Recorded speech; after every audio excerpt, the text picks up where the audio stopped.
नमस्कार, साक्षी news network और आप सभी का स्वागत है। राष्ट्रपति चुनाव में विपक्ष के उम्मीदवार यशवंत सिन्हा ने आज अपना नामांकन पत्र दाखिल कर दिया। यशवंत सिन्हा के नामांकन के समय कांग्रेस नेता राहुल गांधी, एनसीपी प्रमुख शरद पवार, सपा प्रमुख अखिलेश यादव, एनसी प्रमुख फारूक अब्दुल्ला, द्रमुक नेता डी राजा, तृणमूल कांग्रेस महासचिव अभिषेक बनर्जी, सीपीएम महासचिव सीताराम येचुरी और विपक्षी दलों के कई अन्य नेता मौजूद रहे। नामांकन दाखिल करने के बाद यशवंत सिन्हा ने अपनी जीत का विश्वास जताया है। वह जल्द ही देशव्यापी दौरा भी शुरू करेंगे और राजनीतिक दलों के नेताओं से बात कर उनका समर्थन मांगेंगे। राष्ट्रपति पद के लिए विपक्ष के उम्मीदवार यशवंत सिन्हा ने कहा है कि अगले महीने होने वाला राष्ट्रपति चुनाव व्यक्तिगत मुकाबले से कहीं अधिक है और सरकार की तानाशाही प्रवृत्तियों का विरोध करने की दिशा में एक बड़ा कदम है। उन्होंने एक साक्षात्कार में कहा है कि वह अपने बेटे और बीजेपी एमपी जयंत सिन्हा का समर्थन नहीं मिलने को लेकर किसी धर्म संकट में नहीं है।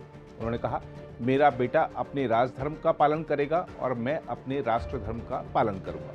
उन्होंने कहा, यह चुनाव महज भारत के राष्ट्रपति के चुनाव से कहीं बढ़कर है। सिन्हा ने कहा कि यह चुनाव सरकार की तानाशाही प्रवृत्तियों का विरोध करने की दिशा में एक बड़ा कदम है। यह चुनाव भारत की जनता के लिए संदेश है कि इन नीतियों का विरोध होना चाहिए। एनडीए की ओर से आदिवासी समुदाय की नेता द्रौपदी मुर्मू को मुकाबले में उतारने को लेकर यशवंत सिन्हा ने कहा है कि एक व्यक्ति को ऊपर उठाने से पूरे समुदाय का उत्थान नहीं होता। उन्होंने कहा, सार्वजनिक जीवन के अपने लंबे अनुभव से मैं कह सकता हूं कि एक व्यक्ति का उत्थान पूरे समुदाय को आगे नहीं बढ़ाता है। पूरे समुदाय का उत्थान सरकार द्वारा अपनाई जाने वाली नीतियों पर निर्भर करता है। उन्होंने कहा कि इस पर और टिप्पणी किए बिना मैं कहना चाहूँगा कि हमारे अपने इतिहास में ऐसे कई उदाहरण हैं जहां एक समुदाय में एक व्यक्ति के उत्थान के जरिए उस समुदाय को 1 इंच भी ऊपर उठाने में मदद नहीं मिली है। उन्होंने कहा, यह केवल प्रतीकात्मक है और इसके अलावा कुछ नहीं है। यशवंत सिन्हा ने कहा कि मुकाबला व्यक्तिगत लड़ाई से बहुत बड़ा है और जब तक लोग नहीं जागेंगे और पूरी व्यवस्था में सुधार नहीं होगा तब तक स्थिति में सुधार नहीं होगा। उन्होंने कहा, व्यक्तिगत जीत या हार की तुलना में बहुत कुछ दांव पर है। यशवंत सिन्हा ने कहा कि हमारा लोकतंत्र, हमारा संविधान खतरे में है और स्वतंत्रता संग्राम के सभी मूल्य खतरे में हैं।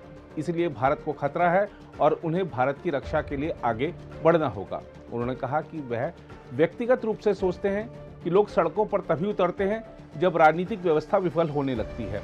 उन्होंने कहा, आज हमारे देश की राजनीति में इतनी कमियां हैं कि लोगों को सड़कों पर उतरने के लिए मजबूर होना पड़ रहा है। लोकतंत्र में ऐसा नहीं होना चाहिए। यशवंत सिन्हा ने कहा कि राष्ट्रपति भवन पहुंचने वाला व्यक्ति केवल रबर स्टाम्प नहीं होना चाहिए। उन्होंने याद किया कि ऐसे राष्ट्रपतियों ने अतीत में कुछ मौकों पर किस तरह का व्यवहार किया था। उन्होंने कहा, अगर राष्ट्रपति भवन में एक और रबर स्टाम्प आ जाएगा तो यह विनाशकारी होगा। अटल बिहारी वाजपेयी के नेतृत्व वाले एनडीए मंत्रिमंडल का हिस्सा रहे यशवंत सिन्हा ने कहा कि अगर वह चुने जाते हैं तो वह राजनीतिक विरोधियों को निशाना बनाने के लिए सरकारी एजेंसियों के दुरुपयोग को तत्काल बंद कर देंगे और यह सुनिश्चित करेंगे कि न्याय और निष्पक्षता बनी रहे। उन्होंने कहा, सरकार की जांच एजेंसियों का आज की तरह राजनीतिक उद्देश्यों के लिए इतना खुला दुरुपयोग कभी नहीं हुआ। यशवंत सिन्हा ने कहा कि कांग्रेस नेताओं सोनिया गांधी और राहुल गांधी के साथ जिस तरह से व्यवहार किया जा रहा है वह आंखें खोलने वाला है। यशवंत सिन्हा ने हवाला मामले में जांच एजेंसियों द्वारा उनके आवास पर की गई पूछताछ का जिक्र किया और कहा कि मामला बाद में अदालत में टिक नहीं सका था। उन्होंने कहा, मुझे यह कहने में कोई संकोच नहीं है कि बहुत से राजनीतिज्ञ जो दूसरी तरफ जा रहे हैं वे वास्तव में सीबीआई और ईडी से डरे हुए हैं। आगामी 18 जुलाई को होने वाले राष्ट्रपति चुनाव में संख्या बल और आंकड़े एनडीए उम्मीदवार के पक्ष में दिखाई देने के बीच यशवंत सिन्हा ने दावा किया है कि उन्हें मतदान की तारीख से पहले कुछ अदृश्य शक्तियों का समर्थन मिलेगा। यशवंत सिन्हा ने एक प्रश्न के जवाब में कहा कि विपक्षी दलों में कोई मतभेद नहीं है। उन्होंने कहा कि इतने सारे विपक्षी दलों के एक उम्मीदवार के वास्ते सर्वसम्मति बनाना विपक्ष के आगे बढ़ने के लिए एक अच्छी शुरुआत है। उधर एनसीपी प्रमुख शरद पवार ने कहा है कि राष्ट्रपति चुनाव में विपक्षी दलों को अपने साझा उम्मीदवार यशवंत सिन्हा की जीत सुनिश्चित करने के लिए हर संभव प्रयास करने होंगे। शरद पवार ने कहा है कि यदि कोई राष्ट्रपति चुनाव के अंकगणित पर नजर डाले तो स्थिति उतनी खराब नहीं है जितनी बताई जा रही है। उन्होंने कहा कि विपक्षी दलों को अच्छी लड़ाई लड़ने के लिए ठोस प्रयास करने होंगे। शरद पवार ने कहा, जब हम चुनाव लड़ते हैं तो हम जीतने के लिए लड़ते हैं। जब 2 उम्मीदवार हों तो दोनों नहीं जीत सकते। प्रत्येक उम्मीदवार के लिए स्थिति अलग है। उन्होंने कहा कि यह मुकाबला सिद्धांतों के बारे में है। हमने यशवंत सिन्हा को अपने साझा उम्मीदवार के रूप में चुना है और उनकी जीत सुनिश्चित करने के लिए हर संभव प्रयास करना हमारी जिम्मेदारी है।